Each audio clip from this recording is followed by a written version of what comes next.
Good day, everyone. Before anything else, I want you to pause for a moment. Take a deep breath and ask yourself quietly, how am I really doing today? I ask this because many of us are so used to saying, okay lang, even though we're not truly okay. We hide our pain behind smiles, our worries behind jokes, and our struggles behind silence. But I'm here today to tell you that it's okay not to be okay. I know that because I've been there too. There was a point in my life when I felt completely lost, and that's when I lost my father. He wasn't just my dad, he was my safe space, the one who always made sure that I felt seen, heard, loved, and cared. When he died, it felt like I had been left to the face of the world alone. Suddenly, everything I used to enjoy felt meaningless. I kept asking myself, why did this happen? Why him? And maybe the hardest part of it all was that life just kept moving on, even when I felt like I couldn't. I was expected to keep going, to study, to smile, to function, like nothing ever happened, but deep inside, I was drowning. I didn't talk about it at first. I was scared people wouldn't understand. I was scared they think I was overreacting or seeking for attention. So instead, I stayed quiet.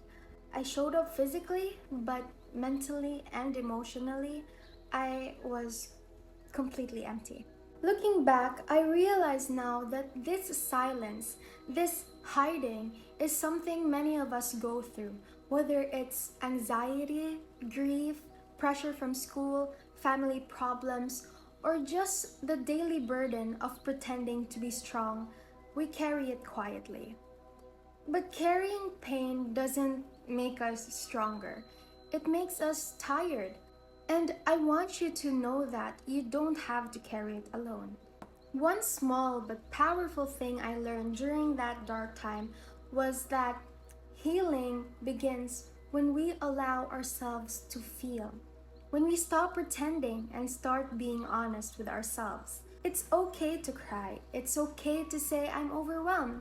And it's okay to ask for help. Those are not signs of weakness, they are signs of courage. I slowly opened up to few of my close friends. I wrote in a journal. I prayed, not with perfect faith, but with a desperate heart. And little by little, I found light again. We need to create a world where it's normal to talk about mental health, just like how we talk about physical health. Where going to therapy isn't laughed at but respected. Where people stop saying, arte mo lang yan or OA kay ka, and start asking, how can I help? To the strong ones who never cry in public, to the ones who always say they're okay so that others won't worry, I see you. I know it's hard, I know you're tired, but please don't ever give up. Let's be the kind of people others feel safe with, the kind who listens without judgment, the kind who makes time, the kind who doesn't wait until it's too late to ask, how are you?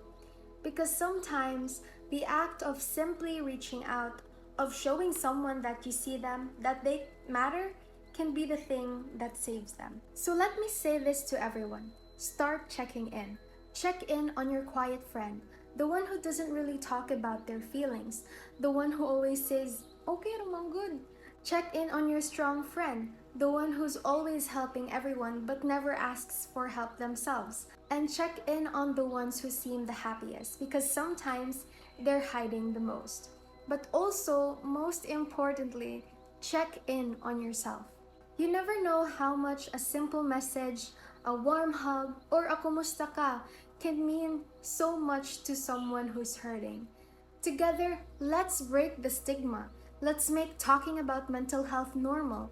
Let's build a culture where asking for help isn't a sign of weakness, but rather a sign of strength and courage. Because at the end of the day, we're all just trying to get through life, and it's all our first time living. And it's easier when we remind each other, you are seen, you are heard, you are loved, and you are never truly alone. Thank you.